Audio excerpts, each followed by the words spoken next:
Hello बच्चों, class 12 biology का first chapter that is sexual reproduction in flowering plants पढ़ना start करते हैं।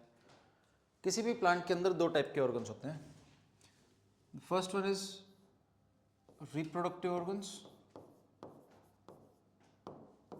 And second one is vegetative organs. Vegetative organs include stems, roots, leaves. अपने को जो पढ़ना है दैट इज रिप्रोडक्टिव ऑर्गन्स, जो कि सेक्सुअल रिप्रोडक्शन की बात कर रहे हैं हम लोग। That reproductive organ is flower.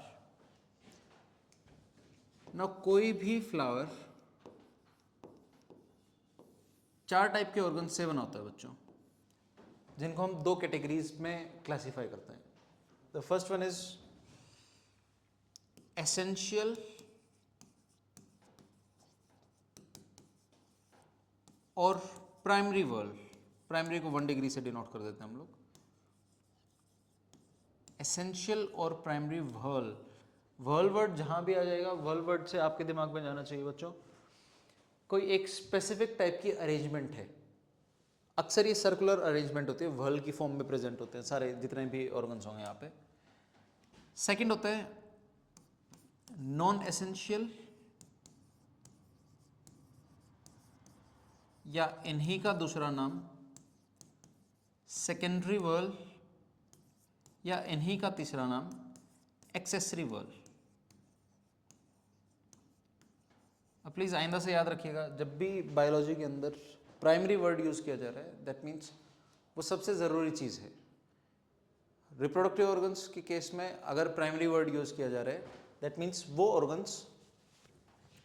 Organs जो गैमेट फॉर्मेशन करेंगे, जिनका सबसे ज़्यादा काम है गैमेट फॉर्मेशन। अगर नहीं होगी तो गैमेट फ्यूज नहीं करेंगे, फर्टिलाइजेशन नहीं होगा, नेक्स्ट जनरेशन बन ही नहीं सकती है। इसलिए इनको एसेंशियल वर्ल बोला गया है या प्राइमरी वर्ल बोला गया है। जबकि दूसरे जो पार्ट्स बचेंगे, जो गैमेट फॉर्मेशन प्राइमरी वर्ल के ऑर्गन्स ने किया होगा, उनका ट्रांसपोर्टेशन करना, उनको मैच्योर करना इन सेकेंडरी या एक्सेसरी वर्ल का काम है। एसेंशियल या प्राइमरी वर्ल में अब दो चीज़ें पढ़ते हैं। First one is androecium and the second one is gynoecium. फिर से कीवर्ड्स पे जाते हैं। गाइनोशियम, गाइनो, गाइनी वर्ड जहां भी सुनेंगे आइंदा से फीमेल रिप्रोडक्टिव ऑर्गन्स के बारे में बात करेंगे। एंड्रोवर्ड जहां पे भी पढ़ेंगे दैट मीन्स हम मेल रिप्रोडक्टिव ऑर्गन्स की बात कर रहे हैं या मेल्स के बारे में बात कर रहे हैं। एंड्रोशियम पूरा वर्ल है और उसके जो इंडिविजुअल कंपोनेंट्स होंगे उनको आप स्टेमेन के नाम से जानते हैं। द इंडिविजुअल कंपोनेंट्स आर स्टेमेन्स, और जो पूरा वर्ल होगा स्टेमेंस की अरेंजमेंट होगी पूरी, उसको आप एंड्रोशियम बोल रहे हैं। Gynoecium is the whorl that arrangement, और गाइनोशियम के अंदर जो कंपोनेंट्स पड़ते हैं they are known as pistil. एक स्टेमन के फर्दर दो पार्ट्स पढ़ते हैं आप। There is anther and the second part is, anther को जो ऊपर हाइट पे उठा के रखेगा that is filament. Similarly pistil के आप तीन पार्ट्स पढ़ते हैं। Please do not pronounce it as pistol. Pistil के तीन पार्ट्स पढ़ते हैं आप। Stigma, style and ovary.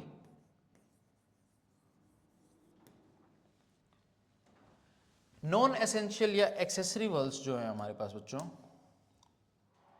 उसमें फिर से दो पार्ट्स पढ़ते हैं आप। The first part is calyx. Calyx whorl होता है बच्चों सेपल्स का,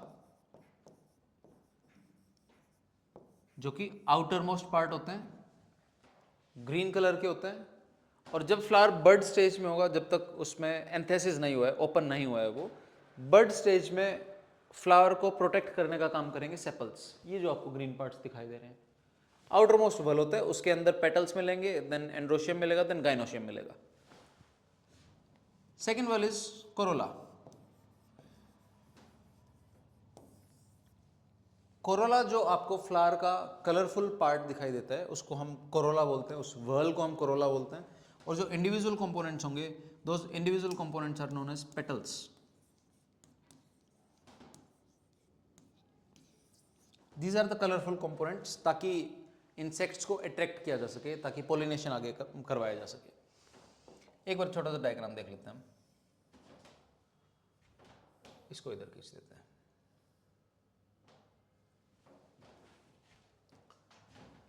एक टिपिकल फ्लावर के अंदर आपको आउटर मोस्ट वॉल दिखाई दे रहा है, सेपल्स, जिनका काम हमने बताया बर्ड स्टेज में फ्लावर को प्रोटेक्ट करेंगे, फोटोसिंथेसिस करेंगे। और सबसे बाहर वाला वर्ल सेपल है, ये पहले पूछा जा चुका है, आउटर मोस्ट वर्ल कौन सा होता है। देन जो सबसे कलरफुल पार्ट आपको दिखाई देगा इंसेक्ट्स को अट्रैक्ट करने के लिए, पोलिनेटर्स को अट्रैक्ट करने के लिए, दैट इज पेटल्स। क्या इसका मतलब ये है, जिन फ्लावर्स में, जिन प्लांट्स में इंसेक्ट के जरिए पोलिनेशन नहीं होता है, पोलन ग्रेन्स यहाँ से वहाँ जा रहे हैं जो, अगर इंसेक्ट के जरिए नहीं पोलिनेशन हो रहा है तो क्या उनके पेटल्स कलरफुल नहीं होंगे? हाँ, नहीं होंगे, वाइट होते हैं।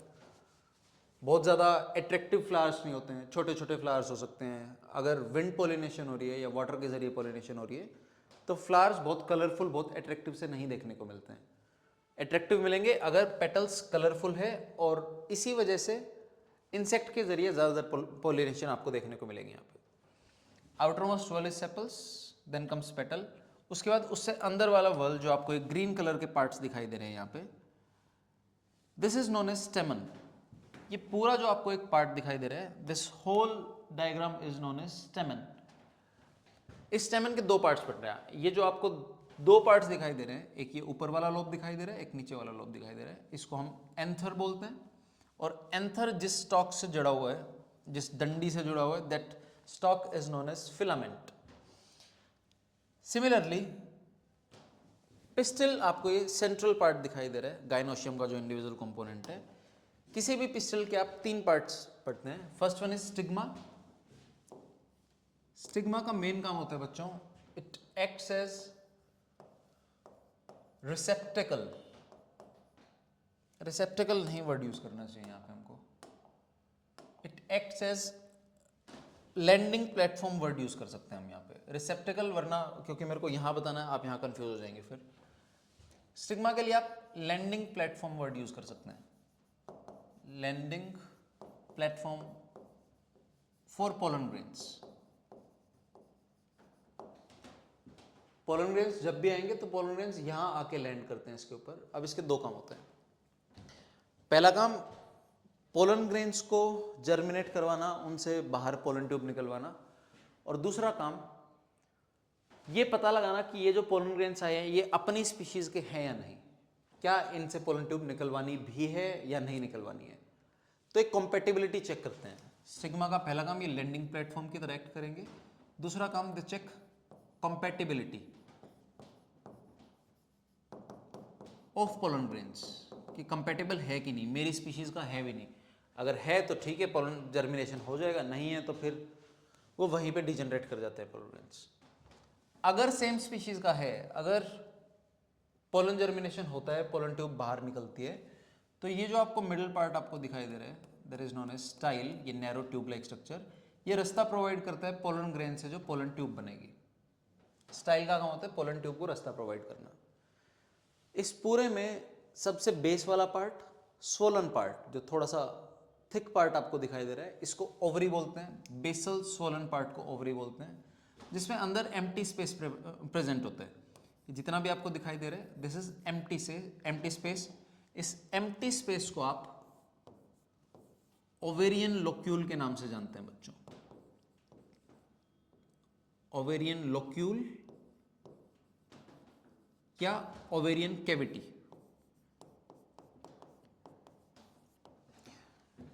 अभी तक हमने ये पढ़ा कि किसी भी प्लांट के अंदर जो रिप्रोडक्टिव पार्ट होगा, that reproductive part is known as flower.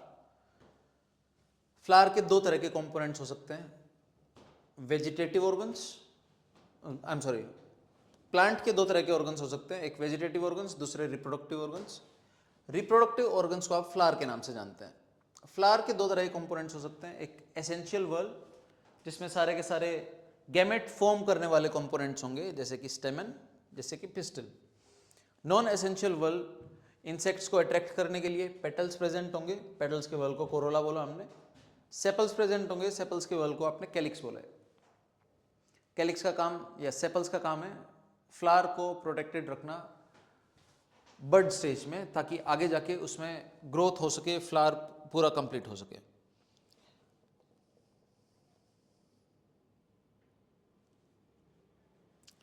Then next चीज हम पढ़ रहे हैं बच्चों, स्टेमन, जिसके दो कंपोनेंट्स हमने पढ़े। First component is anther and second component is filament. आगे बढ़े उससे पहले एक बात जान लेते हैं।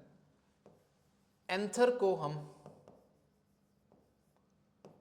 माइक्रोस्पोरोफिल के नाम से जानते हैं बच्चों। माइक्रोस्पोरोफिल।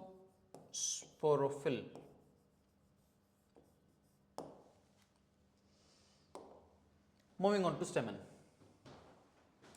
हमने बात की कि स्टेमन को आप माइक्रोस्पोरोफिल के नाम से जानते हैं। किसी भी माइक्रोस्पोरोफिल पे बहुत सारे सैक लाइक स्ट्रक्चर देखने को मिलते हैं, जिनको आप माइक्रोस्पोरेंजिया बोलते हैं।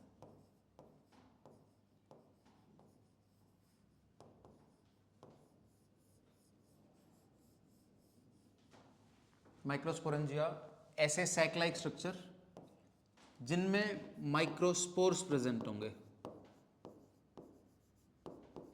माइक्रोस्पोर्स या पोलन ग्रेन्स एक ही बात है। माइक्रोस्पोर्स प्रेजेंट होंगे या पोलन ग्रेन्स प्रेजेंट होंगे। इन पोलन ग्रेन्स को आप मेल गैमेटोफाइट के नाम से जानते हैं।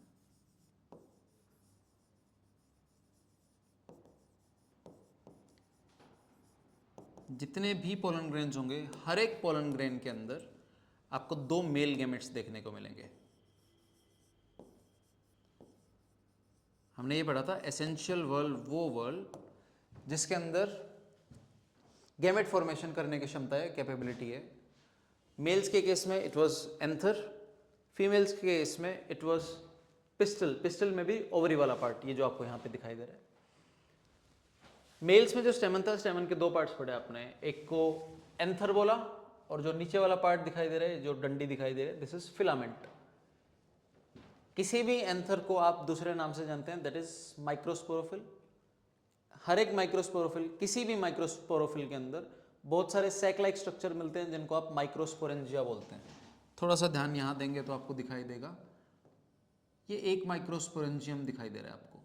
इसके पीछे एक ये दिखाई दे रहा है, दूसरा जो छिपा हुआ है, तीसरा मेरे को ये दिखाई दे रहा है, फोर्थ ये दिखाई दे रहा है, ये नीचे तक यहाँ मिलेगा। ऐसा कुछ कैप लाइक स्ट्रक्चर होता है एक माइक्रोस्पोरेंजियम, जैसे आपको ये कैप दिखाई दे रही है, ये ऐसा एक माइक्रोस्पोरेंजियम होता है। हर एक माइक्रोस्पोरेंजियम के अंदर ये एम्प्टी स्पेस देखने को मिलता है हमको। यही इसी एम्प्टी स्पेस के अंदर जो यहाँ पे इससे रिप्रेजेंट कर रखा है, जो अंदर ग्रीन पॉइंट आपको दिखाई दे रहा है, इसी एम्प्टी स्पेस के अंदर जितने भी माइक्रोस्पोर्स होंगे वो डेवलप भी होते हैं और स्टोर भी रहते हैं।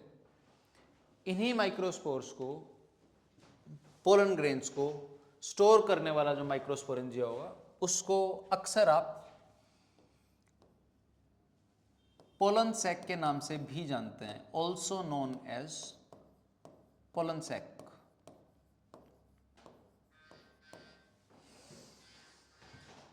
Moving on to the next point, just a minute. अगर एक एंथर को कट करके देखते हैं हम, अगर ये एंथर से रिप्रेजेंट करते हैं, इसको यहां से कट किया तो आपको कुछ ऐसा पार्ट देखने को मिलता है। Let me erase this. ऊपर से देखेंगे तो हमको इसमें चार ऐसे खाली स्पेसेस देखने को मिलते हैं, चार कैविटीज देखने को मिलते हैं, जो कि ऑब्वियसली पोलन सैक या माइक्रोस्पोरेंजिया को रिप्रेजेंट कर रहे हैं। हर एक पोलन सैक, वो जो आपने कैप देखी, हर एक पोलन सैक के अंदर, एक सेकेंड बस, ये जो आपको पोलन सैक अंदर की साइड दिखाई दे रही है, यहाँ पे चारों तरफ एक स्पेशल टाइप का टिश्यू प्रेजेंट होता है। That tissue is known as sporogenous tissue.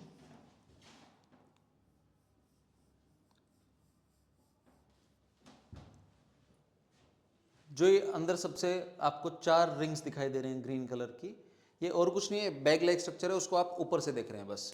ये ऐसा ऐसा स्ट्रक्चर है, इसको आप बस ऐसा करके देख रहे हैं, ऊपर से देख रहे हैं। ये जो बैग लाइक स्ट्रक्चर आपको दिखाई दे रहा है, स्पोरोजिनस टिश्यू के अंदर कुछ स्पेशल टाइप के सेल्स होते हैं बच्चों। दो special types of cells are known as pollen mother sales.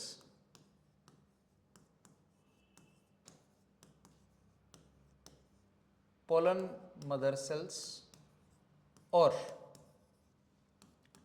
Microspore mother cells. Flowering plants के अंदर माइक्रोवर्ड जब भी यूज करेंगे दैट मीन्स आप मेल की बात कर रहे हैं, मेगावर्ड जब भी यूज करेंगे दैट मीन्स हम फीमेल्स की बात कर रहे हैं, फीमेल रिप्रोडक्टिव पार्ट की बात कर रहे हैं। पोलन मदर सेल जिसको आप शॉर्ट फॉर्म में PMC के नाम से जानते हैं, और इसी का दूसरा नाम इस माइक्रोस्पोर मदर सेल, इसको आप MMC के नाम से जानते हैं,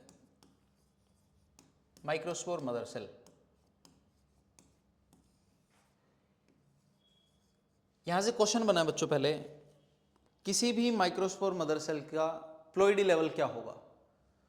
प्लोइडी लेवल का सिंपल सा मतलब होता है कितने सेट ऑफ क्रोमोसोम्स वहां पे प्रेजेंट हैं। अगर single set of chromosome present है, फॉर एग्जांपल ह्यूमंस के अंदर 46 क्रोमोसोम्स हैं, उन 46 क्रोमोसोम के 2 सेट बनते हैं कि 23 क्रोमोसोम का एक सेट है, 23 क्रोमोसोम का एक सेट है। गैमेट्स की बात नहीं कर रहे हैं, गैमेट्स में 23 क्रोमोसोम्स होंगे सिर्फ। माइक्रोस्पोर मदर सेल हमेशा डिप्लॉयड होगा, 2n कंडीशन देखने को मिलेगी। ये क्वेश्चन पहले बन चुका है। What is the ploidy level of microspore mother cell या pollen mother cell? They are diploid.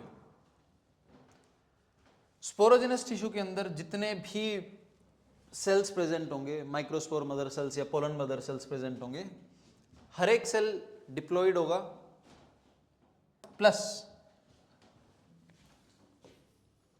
हर एक डिप्लॉयड पोलन मदर सेल में मियोसिस हो सकती है। जैसे ही किसी भी पोलन मदर सेल के अंदर मियोसिस होगी, मियोसिस का दूसरा नाम रिडक्शनल डिवीजन होगा अगर, तो हर एक सेल आगे जाके 4 डॉटर सेल्स बना सकते हैं। इन्हीं डॉटर सेल्स को आप माइक्रोस्पोर्स के नाम से जानते हैं या पोलन ग्रेन्स के नाम से जानते हैं। माइक्रोस्पोर्स या पोलन ग्रेन्स बना सकते हैं। एक पोलन मदर सेल से, एक सिंगल पोलन मदर सेल से 4 माइक्रोस्पोर्स या पोलन ग्रेन्स बन सकते हैं। जाहिर सी बात है, अगर पोलन मदर सेल डिप्लॉयड था तो जितने भी डॉटर सेल्स बनेंगे सारे के सारे हैप्लॉइड होंगे, सारे हैप्लॉइड होंगे ये। नेक्स्ट क्वेश्चन, जब भी ये 4 डॉटर सेल्स बनेंगे, ये एक साथ एक बंच में बनते हैं, एक स्पेसिफिक अरेंजमेंट होती है इन सेल्स की। इस स्पेसिफिक अरेंजमेंट को टेट्राड के नाम से जानते हैं हम। ये एक सेल, ये दूसरा सेल, ये तीसरा सेल, फोर्थ सेल इसके पीछे जो दिखा नहीं सकते आप अभी के लिए। This is known as tetrad of microspores, tetrad of microspores. और इस शेप को आप टेट्राहेड्रल नाम से जानते हैं। 2 शेप्स बता देता हूं अभी यहीं साथ साथ में। टेट्राहेड्रल शेप बनेगी जब भी माइक्रोस्पोर का टेट्राड बनेगा, 4 माइक्रोस्पोर्स बनेंगे। ये शेप बनेगी डाइकोट्स के केस में,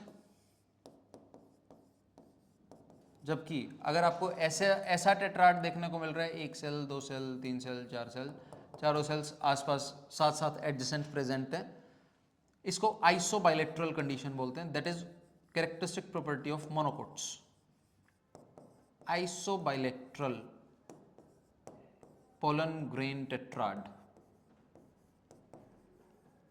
ये मोनोकोट्स की कैरेक्टरिस्टिक प्रॉपर्टी है बच्चों। एक डिफरेंस यही बता देता हूं। क्वेश्चन बनते हैं, पहले ही बहुत बार क्वेश्चन बना है। जिस तरह से माइक्रोस्पोर मदर सेल्स हैं, MMC या पोलन मदर सेल्स हैं, सिमिलरली फीमेल रिप्रोडक्टिव पार्ट के अंदर हमको पढ़ने को मिलेगा मेगास्पोर मदर सेल। वहां वो भी 2n होगा। यहाँ पोलन मदर सेल है या माइक्रोस्पोर मदर सेल है।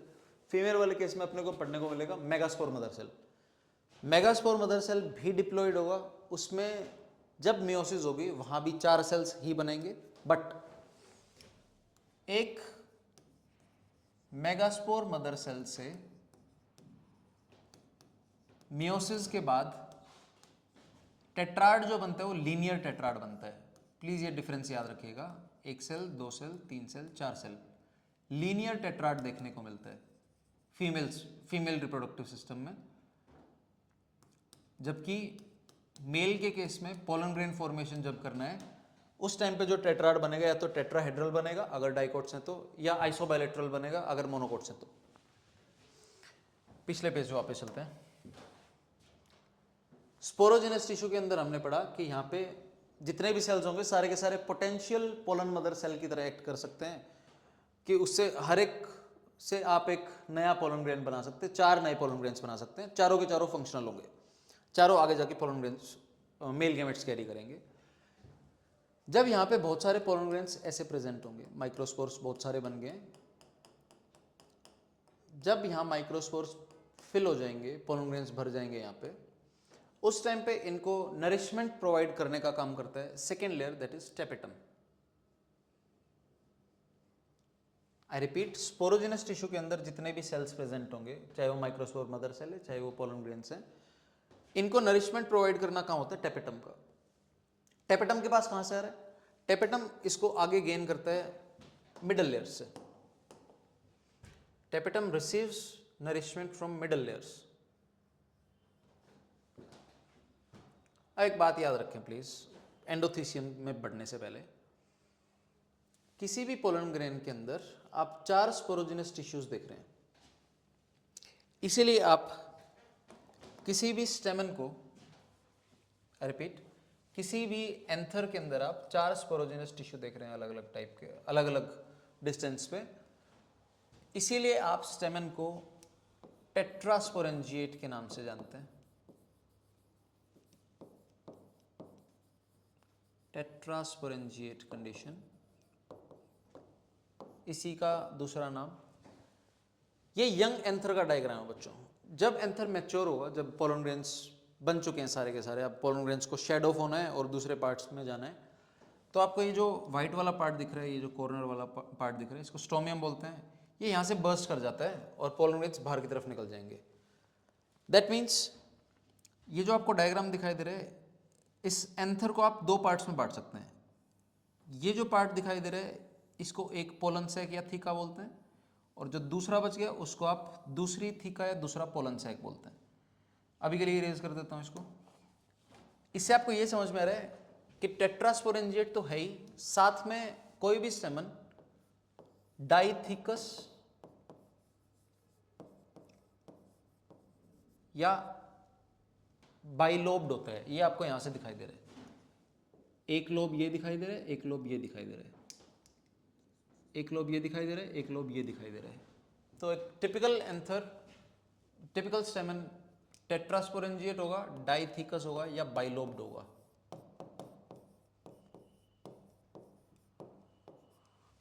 आगे बढ़ते हैं।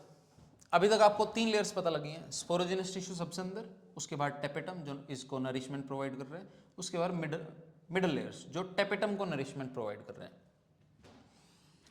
अब एक बात याद रखिएगा, ये बाहर वाली जो 3 लेयर्स आपको दिखाई दे रही हैं, मिडल लेयर्स का नंबर कितना भी हो सकता है, 1 भी हो सकती है, 2 भी हो सकती है, 3 भी हो सकती हैं। Middle layers, endothecium and epidermis, ये जो तीनों आउटर लेयर आपको दिखाई दे रही हैं, इन तीनों आउटर लेयर्स का काम, मेन काम होता है इनका प्रोटेक्शन प्रोवाइड करना। These outermost 3 layers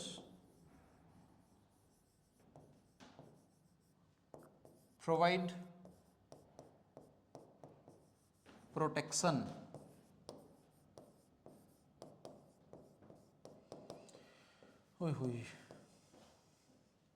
इधर लिख देते हैं आउटर मोस्ट।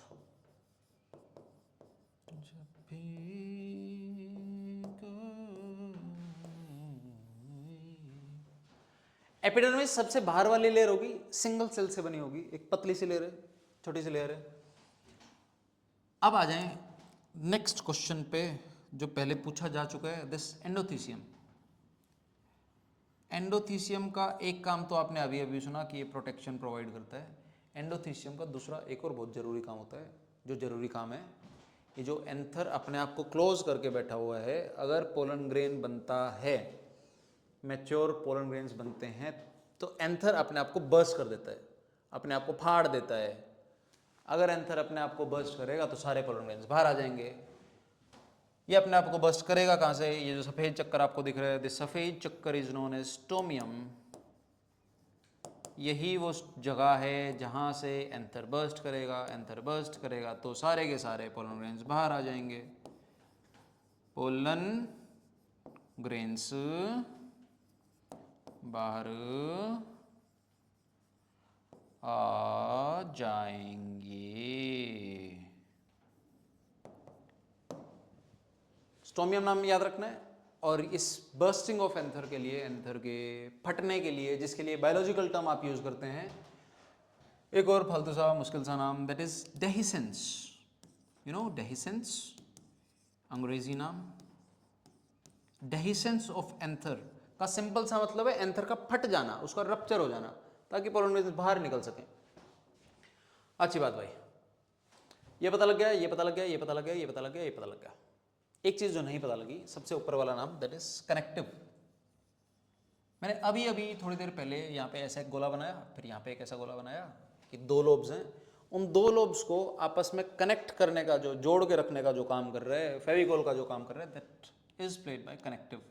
ये जो बीच में छोटा सा आपको पार्ट दिखाई दे रहा है, कई बार CBSE ये डायग्राम यूं का यूं दे के, नीट वाले भी, और इधर इनमें से किसी की भी जगह ऐसा लिख देंगे, ये A, ये B, ये C, ये D, ये XYZ, और आपसे उनका डायरेक्टली फंक्शन पूछ लिया जाएगा। फिर अगर ये पढ़ रखा है तो बता देंगे, नहीं पढ़ रखा तो फिर रिवाइज करके बता देंगे, बताना तो पड़ेगा।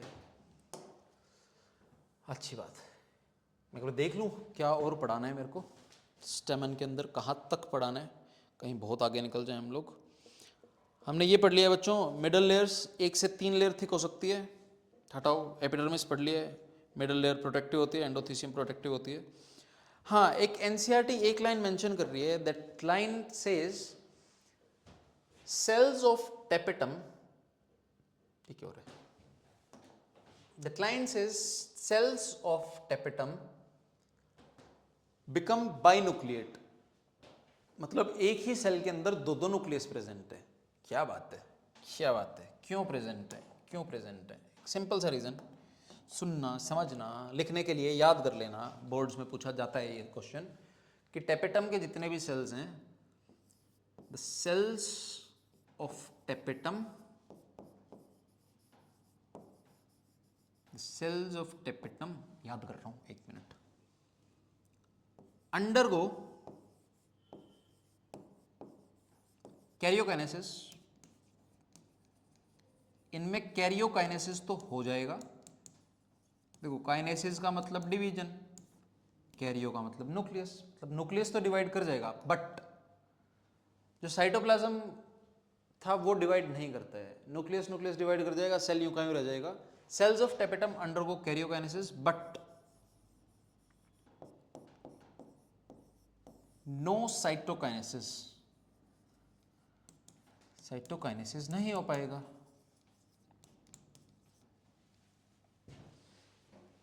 ठीक है, अल्टीमेटली आपने अभी तक ये पता कर लिया कि पोलन ग्रेन्स बनेंगे कैसे। स्पोरोजेनस टिश्यू जिसमें माइक्रोस्पोर टेट्राड बनेगा, जिसमें आगे जाके माइक्रोस्पोर्स बनेंगे। नेक्स्ट टॉपिक जो कि शायद नेक्स्ट लेक्चर में पढ़ेंगे हम, दैट इज पोलन ग्रेन जो बनाया हमने, वो पोलन ग्रेन बनता कैसे है, क्या स्ट्रक्चर होता है, कितने टाइम तक जिंदा रहेगा, उस जिंदा रहने को बोलते क्या हैं, वगैरह वगैरह वगैरह। तब तक के लिए इस टॉपिक को रिवाइज करें प्लीज़। NCERT पढ़ना मस्ट है बच्चों। जब तक NCERT रीड नहीं करेंगे तब तक क्लैरिटी नहीं आएगी कॉन्सेप्ट की। Multiple revision is the key. आपको एक ही टॉपिक को बार बार पढ़ना पड़ेगा, तब तक पढ़ना पड़ेगा जब तक आपको ये नहीं हो जाता है कि यार इस लाइन के बाद तो ये लाइन आएगी, इस लाइन के बाद ये लाइन आएगी। ये और तभी हो पाएगा जब आप मल्टीपल रिविजन्स करेंगे। नीट में जितने भी क्वेश्चंस आपको देखने को मिलेंगे, आजकल ट्रेंड ऐसा ही चल रहा है, सारे क्वेश्चंस यूँ के यूँ NCERT से उठाए जा रहे हैं। अब बहुत ज़्यादा डीप नहीं जा रहे हैं, ऑप्शन भी इतने आसान से ही दे रहे हैं। तो please NCERT reading is must. जो नोट्स प्रोवाइड किए हैं प्लीज़ उन नोट्स को पढ़ें। नोट्स पढ़ने के बाद NCERT की ज़रूरत नहीं पड़ेगी पढ़ने की। नोट्स में कुछ एक्स्ट्रा पॉइंट्स दे रखे हैं, उनको पढ़ें। चलिए नेक्स्ट क्लास मिलते हैं।